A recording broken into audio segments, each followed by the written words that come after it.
శ్రీమన్మహాగణాధిపతియే నమః. శ్రీ సరస్వత్యై నమః.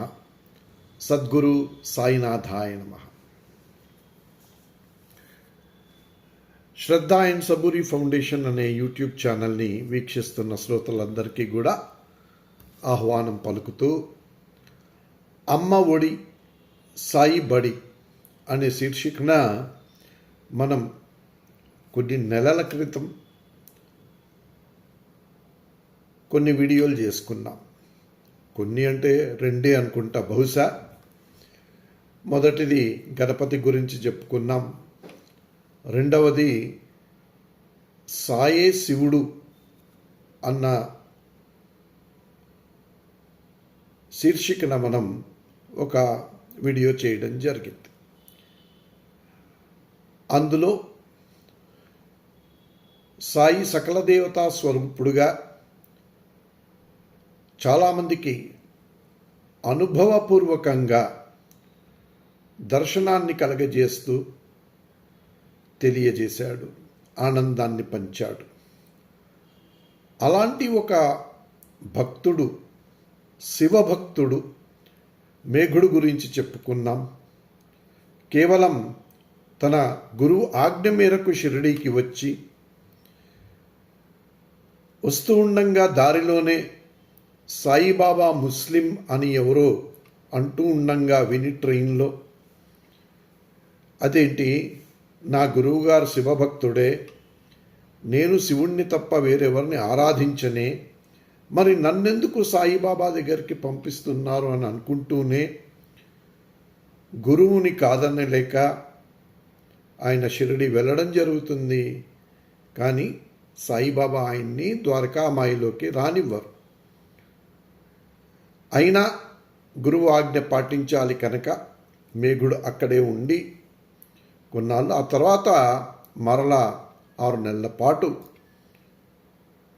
అక్కడి నుంచి వెళ్ళిపోయి వేరే చోటకి సాయిబాబా అంటే ఎవరో తెలుసుకుని, ఆయన లీలల్ని విని, ఆయన గుణాలని తెలుసుకొని, సాయిబాబా మహాత్ముడు అని తెలుసుకుని సాయిబాబా వద్దకు చేరుతాడు.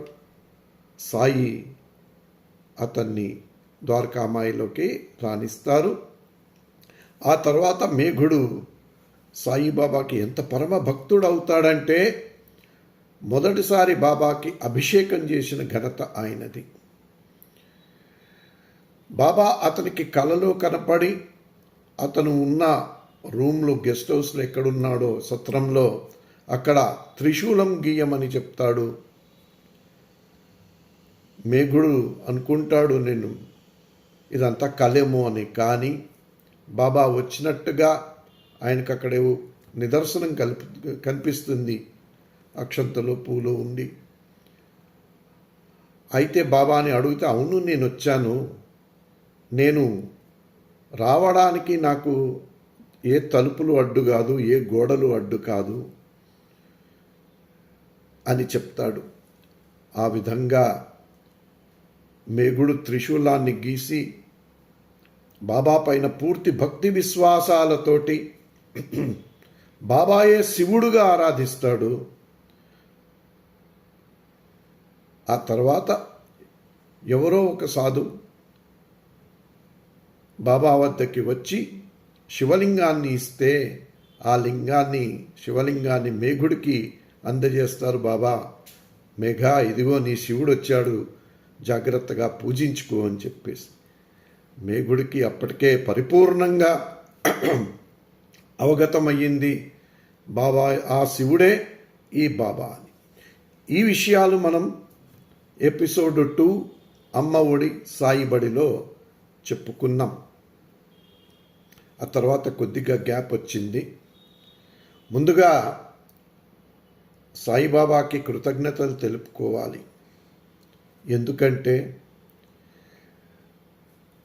ఈ దేహాన్ని వాడుకుంటూ బాబా ఈ దేహం చేత నా చేతులని పట్టి నా నోట కొన్ని పదాల్ని పలికిస్తూ నా చేత్తోటి నాకు చక్కటి పాటల్ని వ్రాయించి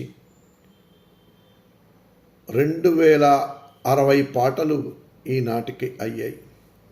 2000 పాటలు దాటంగానే వీడియో చేద్దామనుకున్నాను. కానీ బాబా ఎంత దయామయుడంటే ఆ పాటల్ని పాడడానికి ఈ మధ్య ఏఐ అంటారు చూసారా, ఆర్టిఫిషియల్ ఇంటెలిజెన్స్, అందులో suno.com అని ఒక యాప్ ఉందండి. అందులో ఈ పాటల్ని చేసి మ్యూజిక్ చేయడం ఎలాగా అన్నది నాకు బాబా నేర్పించారు. అందులోనే లీనమైపోయి ఇంకా ఆయన పాటలు ఎన్నో చేశాను. ఆ తర్వాత ఈ విధంగా మాట్లాడడం కన్నా వరుసగా ఆ పాటల్ని యూట్యూబ్లో పెట్టడం జరుగుతోంది. అందరూ ఆనందిస్తున్నారు, ఎందుకంటే వ్యూస్ కూడా పెరుగుతున్నాయి, చూస్తున్నాం కదా. నేను ఎప్పుడు దానికి ప్రాధాన్యత ఇవ్వలేదు. అంటే యూట్యూబ్లో కమర్షియలైజేషన్కి అన్నది మనం ఎప్పుడు ప్రాధాన్యత ఇవ్వలేదు. కాకపోతే అందరూ కూడా విన్న వాళ్ళకి ఆనందకరంగా ఉండాలి అన్నది మాత్రం నా కోరిక. ఎందుకంటే ఇవన్నీ బాబా ఇచ్చిన సందేశాలు. పాటల ద్వారా అద్భుతమైన సందేశాన్ని బాబా అందజేశారు. మనసుకి ఆ పాటలు వింటూ ఉంటే చాలా హాయిగా అనిపిస్తుంది. బాబాలోనే మనం లీనమైపోతాం కొద్ది క్షణాల పాటు. అటువంటి పాటల్ని మనం ఈ యూట్యూబ్ ఛానల్లో పెడుతున్నాం.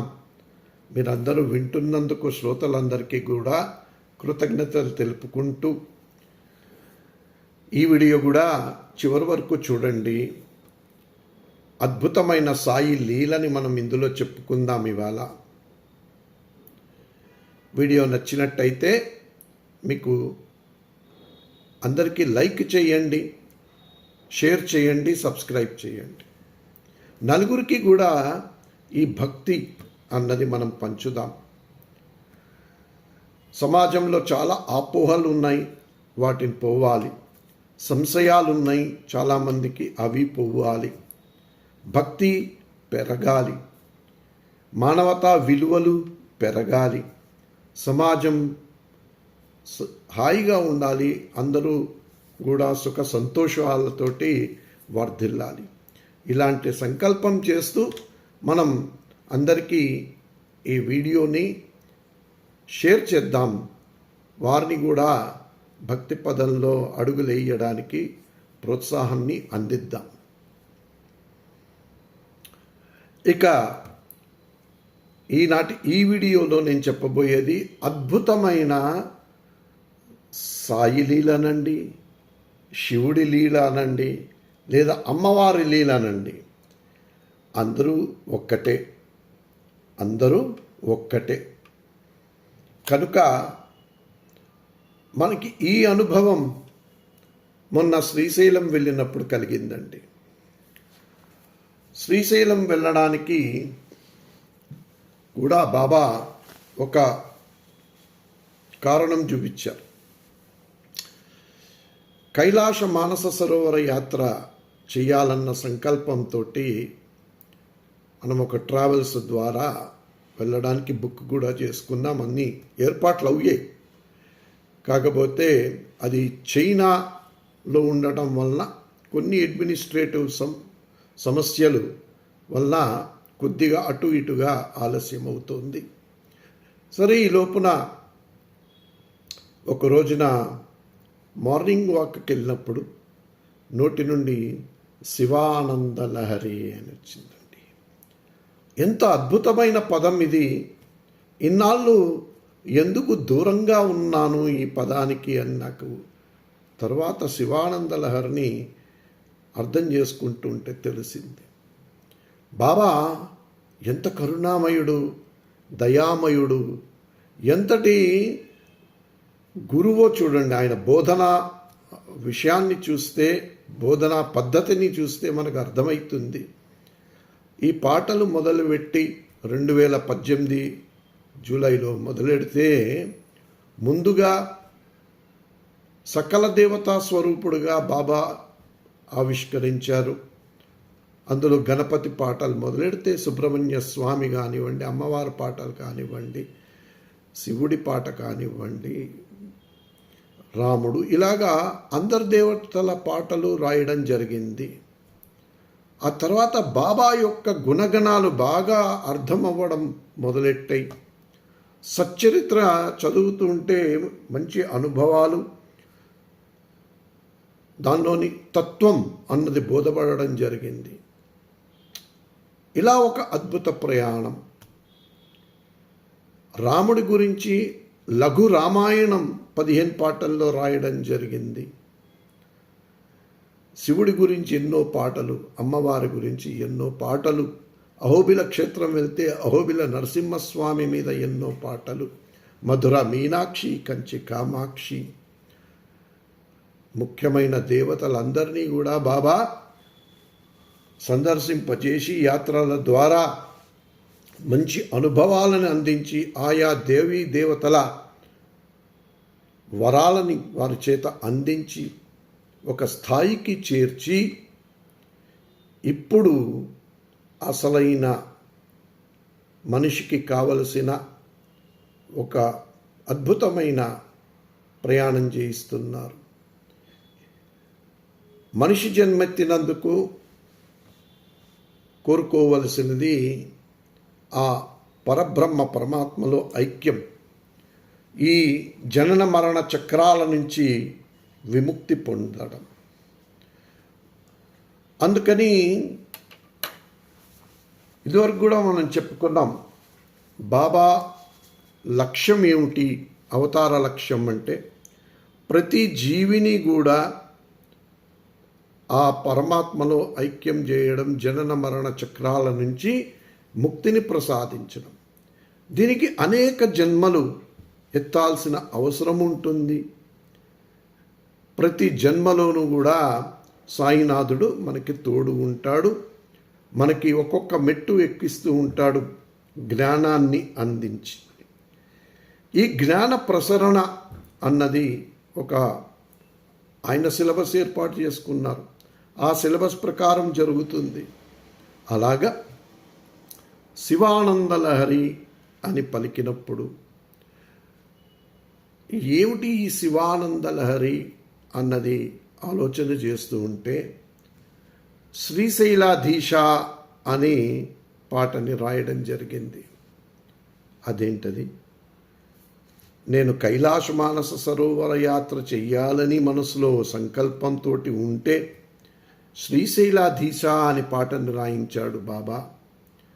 సౌందర్య శివానందలహరి అని పలికించాడు అని చెప్పి, సరే శ్రీశైలాధీశ అని ఆ మల్లికార్జున స్వామి, భ్రమరాంబ సహిత మల్లికార్జున స్వామిని స్మరిస్తూ పాట రాయడం జరిగింది. ఆ తర్వాత శివానందలహరి అన్నది ఏమిటి అని కూడా నేను మామూలుగా గూగుల్లో చూశాను. అందరికీ చెప్పాను కదా, నేను ఏ విధమైన వేదాలు కానీ శాస్త్రాలు కానీ ఏమీ చదవలేదు.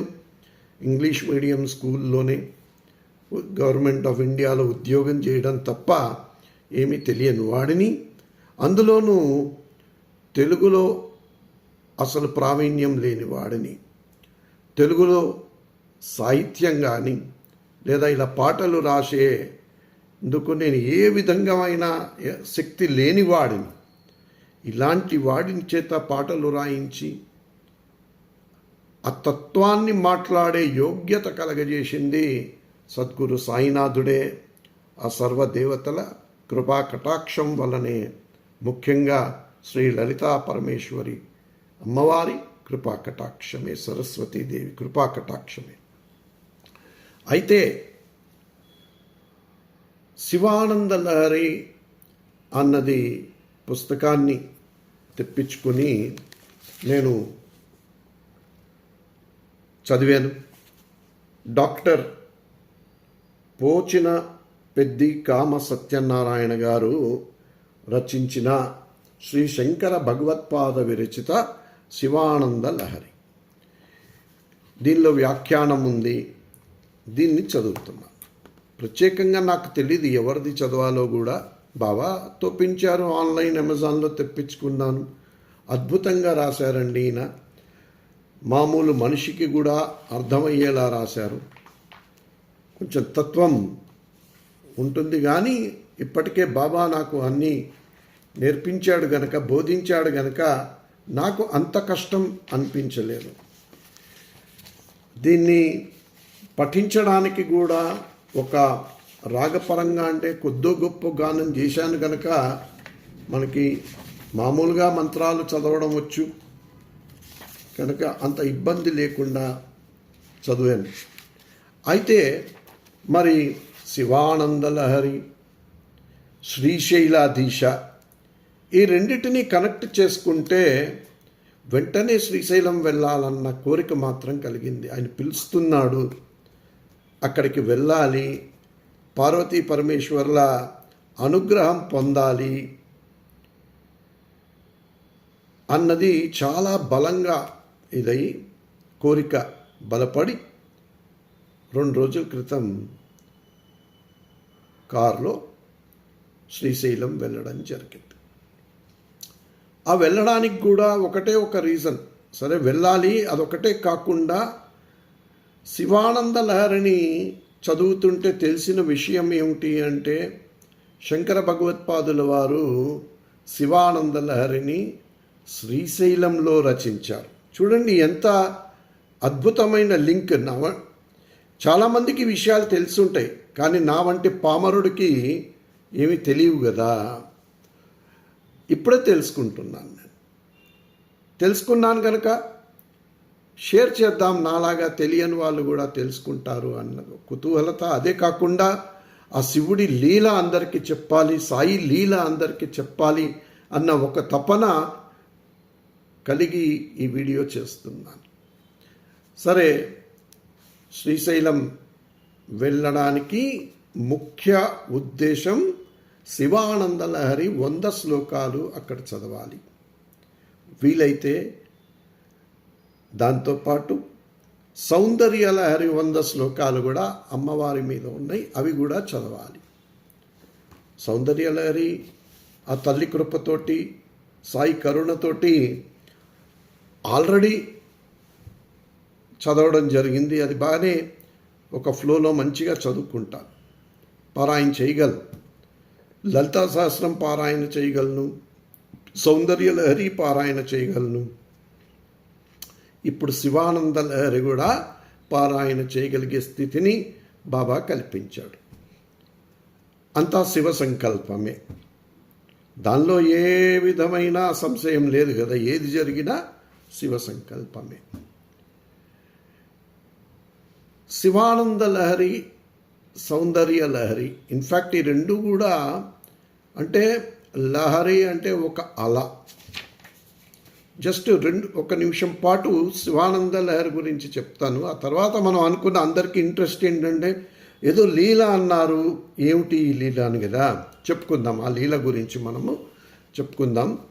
అయితే ఈ లహరి అంటే ఒక అల. ఇప్పుడు సముద్రంలో అల వస్తుందండి. ఈ అలలు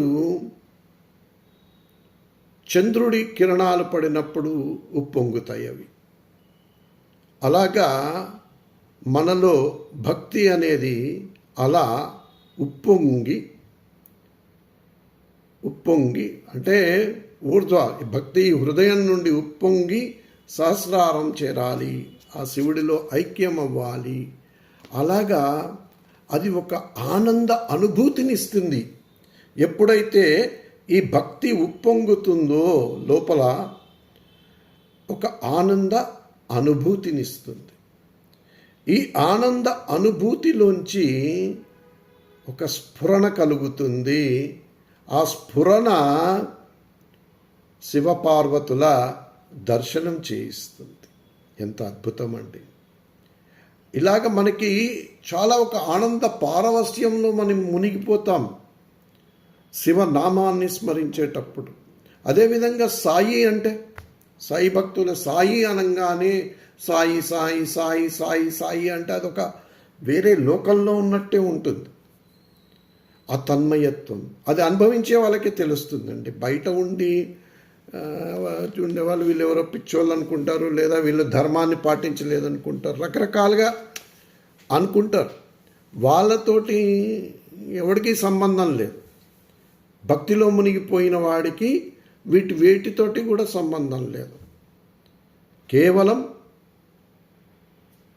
శివ పాదాలపైనే దృష్టి ఉంటుంది భక్తుడికి తప్పితే మిగిలిన బాహ్యంగా జరిగే విషయాలపైన అస్సలు దృష్టి వెళ్ళదు. కనుక ఆ ఆనంద లోకంలో ఏ విధంగా అయితే గులాబ్ జాములు మునుగుతాయి చూసారా ఆ పాకంలో, అలాగా అందులో మునిగిపోవడమే. అది అప్పుడు మనకి అనుభవానికి వచ్చే ఏదైతే ఉంటుందో స్ఫురణ, అది శివపార్వతుల దర్శనం కలిగిస్తుంది. అది శివ ఆనంద లహరి. శివ అంటే అమ్మవారు, శివ అంటే శివుడు, శివ అంటే అమ్మవారు. ఇన్ఫ్యాక్ట్ ఈ రెండు ఒకటే, శివ అన్న రెండు ఒకటే. ఎందుకంటే శివుడి శక్తి అమ్మవారు, ఇదివరకు కూడా చెప్పుకున్నాం. కనుక అమ్మవారిని వేరేగా కొలవడం అంటూ ఉండదు. అంటే మన శ్లోకాలు చదివినా ఆవిడ్ని చదువుతున్నంతసేపు కూడా మనకి శివుడు భావనలోకి వస్తాడు. శివుడిని స్మరిస్తున్నంతసేపు కూడా అమ్మవారు కూడా మనకి స్ఫురణలోనే ఉంటారు. మనకి ఆ స్ఫురణలో పార్వతీ పరమేశ్వరుల దర్శనం కలుగుతుంది. శివ ప్లస్ ఆనందలహరి, శివానందలహరి. అలాగే శివ ప్లస్ ఆనందలహరి, అమ్మవారిది నామాన్ని స్మరించినా కలిగే ఆనందం, అది కూడా శివానందలహరి. రెండు శివానందలహరి అయితే మరి అందుకని కన్ఫ్యూజన్ వస్తుంది కదా, మరి ఏది శివుడిది ఏది అమ్మవారు. అందుకని శంకర భగవత్పాదులు వారు అమ్మవారు దానికి శివుని యొక్క శక్తిగా అమ్మవారిని ఆరాధిస్తూ అనుభవానికి తెచ్చుకుని ఆ ఆనందం, ఆ ఆనందం, ఆ శక్తి యొక్క అందం తద్వారా ఆనందం పొంది శివానందల సౌందర్య లహరి అని పెట్టారు. అంటే ఆవిడ యొక్క సౌందర్యం అంటే శక్తి సౌందర్యం, ఆ శక్తిని కొనియాడుతున్నారు ఆయన. ఫిజికల్ సౌందర్యం అని కాదు అక్కడ. శివుడి యొక్క శక్తి సౌందర్యం అనుభవానికి వచ్చి ఆయన దానికి సౌందర్య లహరి అని పేరు పెట్టారు. ఈ విధంగా శివానంద లహరి శివుడి గురించి, సౌందర్య లహరి అమ్మవారి గురించి, రెండు కూడా 100 శ్లోకాలు. ఇది పారాయణ చెయ్యాలన్న ఉద్దేశంతో శ్రీశైలం వెళ్ళడం జరిగింది. ముందు రోజు వెళ్ళామనుకోండి, ఆ రోజు దర్శనంతో అయిపోయింది. ఆ తర్వాత రోజు ఉదయాన్నే, అంటే ఆ రోజు కూడా చూసుకున్నాం, రాత్రి మరలా దర్శనం అది చేసుకున్నాం. ఆ తర్వాత మరుసటి రోజు ఉదయాన్న 7 గంటలకల్లా దర్శనం అయిపోయింది. ఆలయంలో ఒక ప్రాంగణంలో శ్రీ రాజరాజేశ్వర టెంపుల్ ఉంటుంది, పక్కనే శ్రీ రాజరాజేశ్వరి దేవి టెంపుల్ ఉంటుంది. వాటికి ఆపోజిట్గా ఒక పెద్ద వృక్షం ఉంటుంది, దత్తుడి విగ్రహం ఉంటుంది. అక్కడ కూర్చుని దత్తుడి విగ్రహం దగ్గర ఎదురుకుండా శ్రీ రాజరాజేశ్వర స్వామిని, అమ్మవారిని, శ్రీ రాజరాజేశ్వరి దేవిని చూస్తూ చక్కగా శివానంద లహరి, సౌందర్య లహరి చదవడం జరిగింది. అయితే ఈ చేసే ముందు రోజున ఎప్పుడైతే రాత్రి దర్శనం చేసుకున్నామో, అమ్మవారి దర్శనం, కొద్దిగా కుంకుమ తీసుకొని పొట్లం కట్టుకున్నాను. ఆ పొట్లాన్ని తర్వాత రోజు విప్పి చూస్తే ఓంకారం వచ్చిందండి. అందులో ఆ రోజు రాత్రి వెళ్ళి చూస్తే ఓంకారం కనపడింది. ఓంకారం వచ్చింది, చాలా సంతోషం. ఓంకారం అంటే పరబ్రహ్మ స్వరూపం. శివుడు అమ్మవారు పరబ్రహ్మ స్వరూపం కనుక ఆ శివుడి కటాక్షం ఉంది, అమ్మవారి కటాక్షం ఉంది, ఓంకారం వచ్చింది అని చాలా ఆనందపడి, అదే ఆనందంతో శివానంద లహరి, సౌందర్య లహరి చదవడం జరిగింది. ఆ తర్వాత ఇంకా అద్భుత లీల జరిగిందండి. సరే చెప్తాను. ఇది పారాయణ చేసినప్పుడు మరి శివానంద లహరి పారాయణం చేశాం కనుక ఎందుకో 1-2, ఎందుకంటే ఇప్పుడే నేర్చుకున్నాను కదా, మీకు కూడా తెలియజేస్తే నాలాంటి వాడు ఏమైనా తప్పులు చేస్తే కూడా మీరు సవరిస్తారు, కామెంట్స్లో పెట్టండి, నేను సరిదిద్దుకుంటాను. మొన్న చాగంటి కోటేశ్వరరావు గారి శివానంద లహరి మీద కొద్దిసేపే ప్రవచనం విన్నాను. వారు ఒక విషయం చెప్పడం జరిగింది. శివానంద లహరి అంతా చదవకపోయినా పార్వతీ పరమేశ్వరులు ఇద్దరిని స్తుతిస్తూ వందనం చేసే శ్లోకాలు ఉన్నాయి, వాటిల్లో ఏదన్నా మీరు ఒకటి నేర్చుకోండి అని ఆయన చెప్పడం జరిగింది. మొదటి శ్లోకమే ఇన్ఫ్యాక్ట్ పార్వతీ పరమేశ్వరులకి వందనం చేసే శ్లోకం. ఈ శ్లోకాన్ని చెప్పుకుంది. కళాభ్యాం చూడాలంకృత శశికళాభ్యాం నిజతప ఫలాభ్యాం భక్తేషు ప్రకటిత ఫలాభ్యాం భవతు మే శివాభ్యాం అస్తోక త్రిభువన శివాభ్యాం హృది పునర్భవాభ్యాం ఆనందస్ఫురదనుభవాభ్యాం నతిరియం. క్లుప్తంగా దీని అర్థం ఏంటంటే, శివపార్వతులు ఇద్దరు కూడా అంటే వేద ప్రసిద్ధమైన సకల విద్యా స్వరూపులు. శివుడు జ్ఞాన స్వరూపుడు కనుక ఆ జ్ఞానాన్ని అందించి మనల్ని ముక్తి మార్గం చూపించేవాడు. వారికి మనం నమస్కరించుకుంటూ, అలాగే చంద్రకళలన్నీ ఉన్నవాడు, చంద్ర సూర్యాగ్ని లోచనుడు. చంద్రకళలు ఉన్నాయి, సూర్యుడివి ఉంటాయి, అగ్నివి ఉంటాయి. వీరు ఏం చేస్తారు? నిజ తప ఫలాభ్యాం అంటే వారిద్దరు చూడండి, వారి వారి తప ఫలితం వలన ఒకరినొకరు పొందారు. అంటే శివుడు పార్వతీదేవి ఆమె తప ఫలం వలన శివుణ్ణి పొందింది, శివుడు కూడా పార్వతీదేవి కోసం పరితపించి ఆమెని వివాహం చేసుకున్నాడు. కనుక వారి వారి తపఫలం వలన వారు ఒకరినొకరు పొందారు.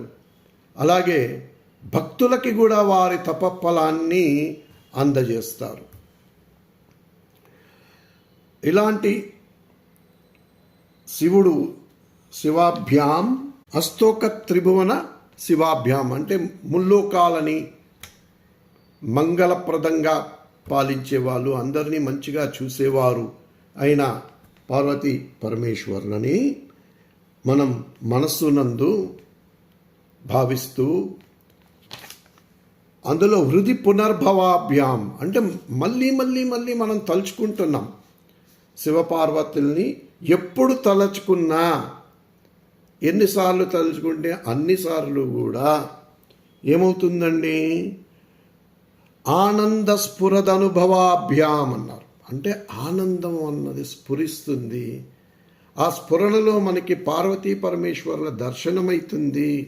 అలా దర్శించుకున్న పార్వతీ పరమేశ్వరులకు వందనం అన్నారు.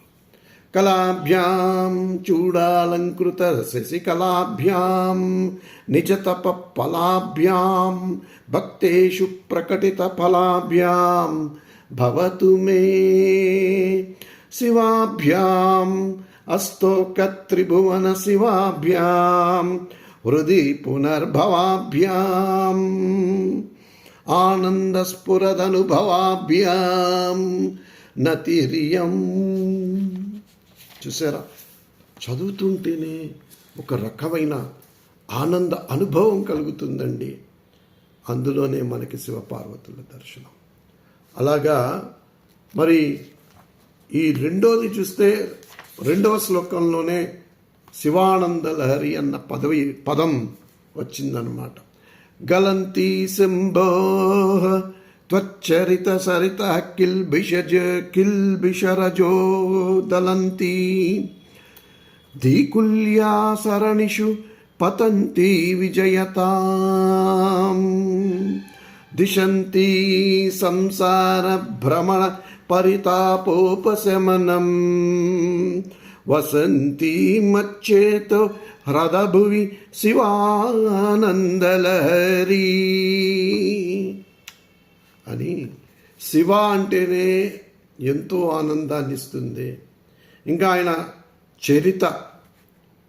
చరిత్రం, ఇప్పుడు సాయిబాబా సచ్చరిత్ర అంటాం. సచ్చరిత్ర చదివితే ఎంత ఆనందం వస్తుందండి.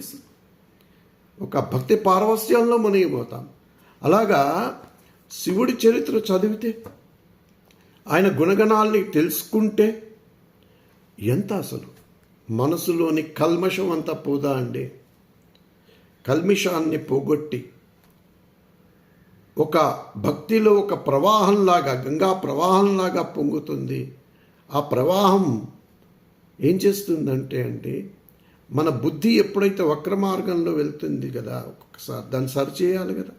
అలాగే పిల్ల కాలువలు ఏవైతే ఉంటాయో ఈ బుద్ధికి ప్రతీక. దాన్ని ఈ ప్రవాహం వచ్చి అడ్డుకుని సరిచేస్తుంది.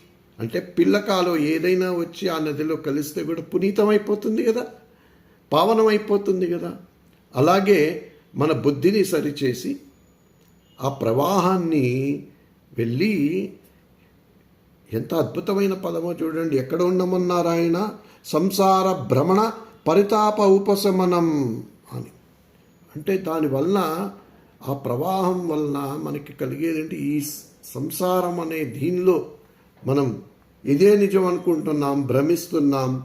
దాని నుంచి ఉపశమనం కలగాలి అని వసంతి మచ్చేతో హృదభువి శివానందలహరి. అంటే ఈ హృదయం అనే మడుగులో వచ్చి స్థిరముగా ఏదైతే భక్తి ఒక ప్రవాహంలా వచ్చింది, ఆ ప్రవాహంలో ఈ బుద్ధి అనే పిల్ల కాలువలు ఉన్నాయి, వాటిని సరి చేసింది. లోపల ఉన్న కల్మషం అంతా పోగొట్టి ఆఖరికి ఎక్కడ నా హృదయంలోని మడుగులో సెటిల్ అయిపోని చెప్తున్నారు శంకరాచార్యులు వారు. అదే శివానందలహరి. ఇదే మానస సరోవరం అన్న భావన నాకు కలిగింది. ఎందుకంటే ఇప్పుడు నా దృష్టి అంతా కూడా కైలాస మానస సరోవర యాత్ర చెయ్యాలి కనుక శివ అనేసరికి శివ శివ శివ శివ శివ శివ అంటే, శివ అంటే శివుడు, శివ అంటే అమ్మవారు. మనం ఇద్దరిని తలుచుకోండి. శివ శివ శివ శివ శివ శివ. ఒక ఆనందం, ఒక అనుభూతి. ఆ అనుభూతిలో మనకి కలిగేది ఒక భక్తి ప్రవాహం. ఆ ప్రవాహం వచ్చి స్థిరముగా నా హృదయంలో మడుగులో, హృదయం అనే మడుగులో అక్కడ ఉండిపోయి స్థిరంగా ఒక సరోవరంలాగా, మానస సరోవరంలాగా తయారైపోవాలి. ఇదే భావన, ఇదే శివానందలహరి. ఇంకా చాలా ఉన్నాయి, మనం మెల్లగా ఇప్పుడు చెప్పుకుంటూ ఉందాం. సాయినాథుడు అనుగ్రహిస్తే, శివుడు సంకల్పిస్తే. ఇలా శివానంద లహరిని పారాయణ చేసుకుని చక్కగా ఆ తర్వాత సౌందర్య లహరిని కూడా పారాయణ చేయడం మొదలెట్టారు. ఓ 50 శ్లోకాలు సౌందర్య లహరి అంటే, ఇందులో 100 శ్లోకాలు, అందులో 50 శ్లోకాలు చదివిన తర్వాత నాకు ఆకలి వేయడం మొదలెట్టిందంటే, ఎందుకంటే పొద్దున్నే వచ్చేసాను, 6:00లోకి వచ్చేసాను. చాలా టైం పట్టింది ఇది దర్శనం చేసుకుని ఇవన్నీ చదివి. అప్పుడు ఎదుర్కొండ అమ్మ ఉంది కదా, శ్రీమాత రాజరాజేశ్వరీదేవి, అఖిలాండ కోటి బ్రహ్మాండ నాయిక అక్కడ ఉంది. ఇంకా భోజనానికి మనకి ఆకలేస్తే కరువేంటి? అమ్మా నాకు ఆకలేస్తుందమ్మా, నువ్వే ఏదైనా భోజనం అంటే ఒక టిఫిన్ అరేంజ్ చేయాలి, ప్రసాదాన్ని అరేంజ్ చేయాలి అని కోరుకున్నా. ఎవరు రావటం లేదండి అసలు బయటికి. అక్కడి నుంచి ఆలయంలోంచి బయటికి ఎవరు రావట్లేదు. ఎందుకంటే ఆలయంలో లోపల అభిషేకాలు అవుతున్నాయి, అన్నీ మూసేశారు. ఉన్నది నేను, ఇంకొంతమంది ఎవరో అక్కడక్కడ అభిషేకాలు చేసుకుని వస్తున్న ఒకళ్ళిద్దరు తప్ప ఆ ప్రాంగణంలో మామూలుగా ఉండే జన సమూహం ఏదీ లేదు. ముఖాముఖి అయ్యవారు రాజరాజేశ్వర స్వామి పక్కన అమ్మవారు రాజరాజేశ్వరీ దేవి, ఎదుర్కొండా నేను శివానంద లహరి సౌందర్య లహరి పారాయణ. అద్భుతమైన అనుభవం. దాంతోపాటు అమ్మవారిని కోరుకున్న, నాకు అదివ్వు ఇదివ్వు అని ఏం కోరుకున్నదల్లా, అమ్మ ఆకలిస్తుంది, నాకు ప్రసాదం పెట్టించమ్మా అని కోరుకున్నానండి. సరే, అయిపోయింది. భక్తితో పారవస్యంతో పారాయణ పూర్తయింది. ఆ తర్వాత రాజరాజేశ్వర స్వామి గుడిలో పూజారి, అప్పటి వరకు కొద్దిగా తలుపులు దగ్గరగా వేసి ఉండేవి, ఆయన ఎక్కడో వెళ్ళారు, వచ్చి కూర్చున్నారు. నాది అయిపోయింది, లేచాను. వెళ్తే ఆయన ఆ ముందు రోజు కూడా వారు, నేను అక్కడ ఏదో రాయడం చూశారు. ఏం రాస్తున్నారండి, ఏమన్నా పేర్లు రాసుకుంటున్నారా ఇక్కడ విగ్రహాలు ఆలయం పేరు అంటే, కాదండి, నా నోట్లుంచి బాబా గారు ఇలా పాటలు పలికిస్తారు, సో పాటలు రాశాను శివుడి మీద. పాడమన్నారు, పాడాను కూడా. ఆయన అదే అడిగారు, ఇవాళ ఏం పాటలు రాశారా అంటే, రాశానండి ఇందాక టెంపుల్లో, కూర్చుని పాడండి అన్నారు. పాడాను. ఆనందం. 4 పాటలు రాశాను, అవి పాడాను. పాడిన తర్వాత అమ్మవారి దర్శనం కూడా చేసుకున్నాను. ఆయన పిలిచి ప్రసాదం ఇచ్చారండి. నిజంగా ఎంత ఆనందం అంటే, అసలు ఆనంద బాష్పాలు అలాగా. అరే, అమ్మని అడగంగానే ఇంత చక్కగా కట్ పొంగల్ వేడిగా ఉంది, చక్కగా ఉంది, చాలా టేస్టీగా ఉండేది. తీసుకునే అమ్మవారి ప్రసాదాన్ని ఇంకేమని చెప్పాలి చెప్పండి. భక్తి మనకుంటే ఆ భగవంతుడు మనం ఏం కోరితే అది ఇవ్వడా. అలాగే నమస్కారం చేసుకొని కైలాస మానస సరోవర యాత్రను కూడా దిగ్విజయంగా చేయి తండ్రి. ఇలాంటి అనుభవాలు అక్కడ కూడా చాలా కలగాలి అని నమస్కరించుకొని ఆ తర్వాత తిరుగు ప్రయాణం అవ్వడం జరిగింది. కనుక మీకు ఈ వీడియోలో అక్కడక్కడ ఇవి పెట్టాను. అయితే ఇది అయిపోయిన తర్వాత శివానంద లహరి అది చదివాక మరి నా గురువు సాయినాథుడు అష్టోత్తరం కూడా చదువుకున్నాను. నేను చెప్పాను కదా, ముందు రోజు వెళ్ళినప్పుడు అమ్మవారి కుంకుమ పొట్లం ఏదైతే కట్టానో ఆ పొట్లం తెరిచి చూస్తే అందులో ఓంకారం కనబడింది.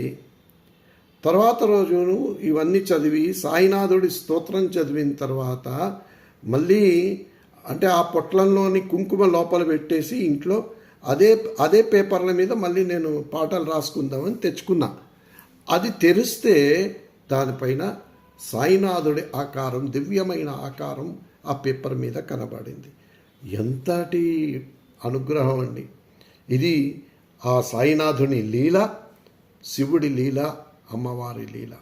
ఆ పార్వతీ పరమేశ్వరులను తలుచుకుంటూ ఆ భ్రమరాంబిక సహిత మల్లికార్జున స్వామి అనుగ్రహం అందరిపైన ఉండాలని కోరుకుంటూ, అలాగే సాయినాథుని సంపూర్ణ కటాక్షం అందరికీ అందాలని కోరుకుంటూ, ఇలాంటి ఆనంద అనుభవాలు అందరికీ భక్తులకి కలగాలని కూడా కోరుకుంటూ స్వస్తి. సాయినాథ్ మహారాజ్ की जय. हर हर महादेव, शंभो शंकर, पार्वती पतये नमः.